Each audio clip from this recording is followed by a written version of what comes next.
Assalamualaikum warahmatullahi wabarakatuh. Perkenalkan, nama saya Anissa Nabila dengan NIM 218113340117.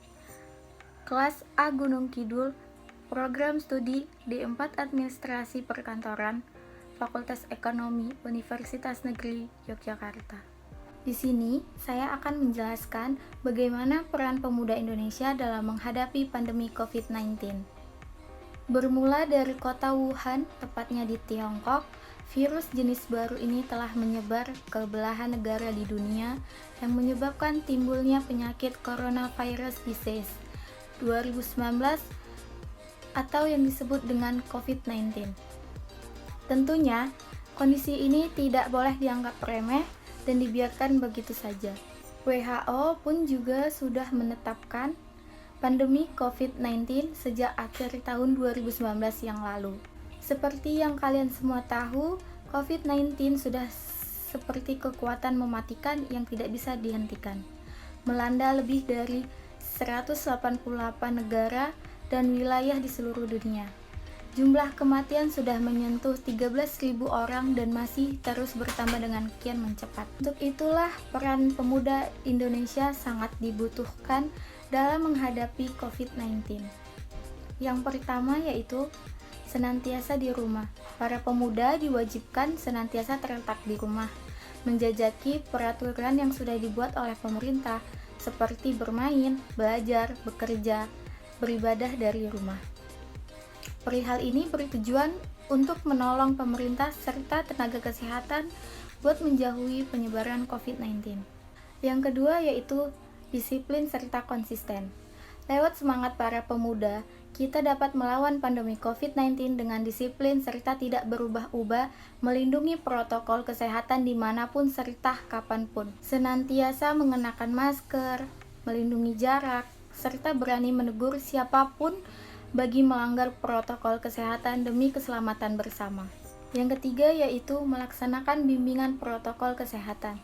Para generasi muda berani buat membagikan bimbingan ataupun mensosialisasikan slogan 3M kepada warga secara efisien serta gampang dimengerti. 3M yaitu mencuci tangan dengan sabun, memakai masker, serta menjauhi kerumunan.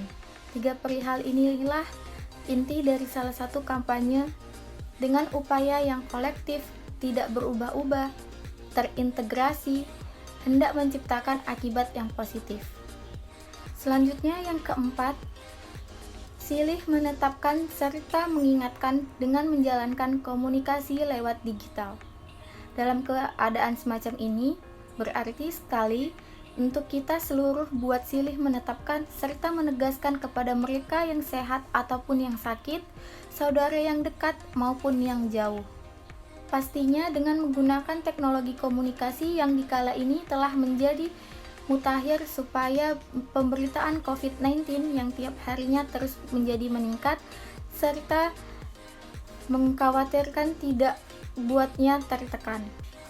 Kita dapat mengawali dengan menanyakan berita keluarga, teman, ataupun orang tua bila mencari data seputar COVID-19. Kita pula bisa memilih sebagian sumber kabar yang terpercaya serta tidak berubah-ubah pada sumber tersebut. Yang kelima yaitu senantiasa produktif di tengah pandemi. Pandemi COVID-19 bukan alibi buat tidak senantiasa produktif serta kreatif. Para pemuda senantiasa dapat melaksanakan hal-hal yang produktif serta kreatif semacam bercocok tanam, belajar memasak, belajar menjahit, apalagi berani membuka usaha berbasis online, pasti saja dengan senantiasa melakukan protokol kesehatan.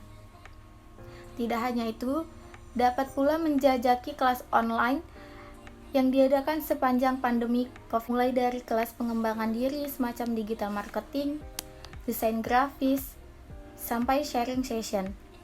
Menjajaki sebagian kelas online dapat dijadikan rujukan buat mengisi waktu luang sepanjang pandemi tanpa wajib keluar rumah supaya senantiasa produktif. Yang terakhir, keenam yaitu jadi agents of change. Para generasi muda diharapkan dapat berfungsi bagaikan agents of change. Oleh sebab itu, disinilah kedudukan generasi muda yang sebetulnya dalam menghadapi COVID-19. Bagaikan wujud yang mempunyai semangat luar biasa, penuh tenaga, dan optimis. Sangat diharapkan dapat jadi agents pergantian yang bergerak aktif dalam menolong pemerintah serta tenaga kesehatan demi memutuskan mata rantai penyebaran COVID-19.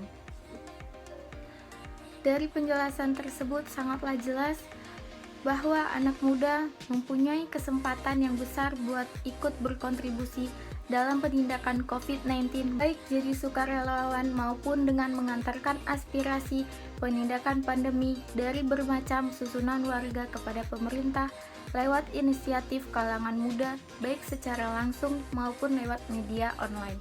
Sekian dari saya, lebih dan kurangnya mohon dimaafkan. Wabillahi taufiq wal hidayah. Wassalamualaikum warahmatullahi wabarakatuh.